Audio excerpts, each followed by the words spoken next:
Lagay ng panahon tayo mula kay Jessie Basco sa Pag-asa DOST. Jessie. Magandang gabi sa iyo, George. At narito ang latest sa lagay ng panahon.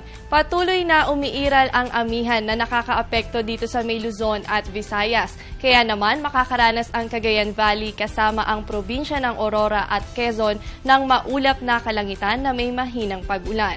Habang dito naman sa Metro sa natitirang bahagi pa ng Luzon at Visayas, asahan ang partly cloudy to cloudy skies with isolated light rains.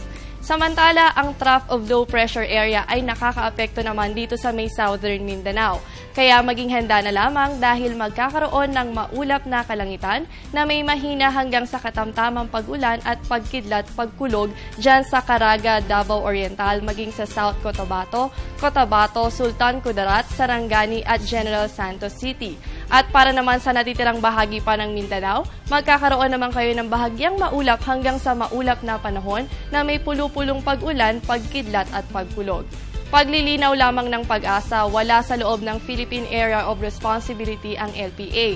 Tanging hangganan lamang nito o yung tinatawag na trough ng low pressure area ang nakakaapekto sa Mindanao. At dahil nga sa pagbugso ng amihan, naglabas ng gale warning ang Pag-asa sa northern at eastern seaboard ng Hilagang Luzon. Maging sa eastern seaboard ng central at southern Luzon. Magiging maalon hanggang sa napakaalon ang kondisyon ng dagat, kaya inaabisuhan na sasakyang pandagat na iwasan muna ang pumalaot at maging alerto naman ang malalaking sasakyang pandagat sa malakas na alon. Bukod dito, naglabas din ng special weather forecast ang Pag-asa para sa Yolanda Relief and Recovery Operations.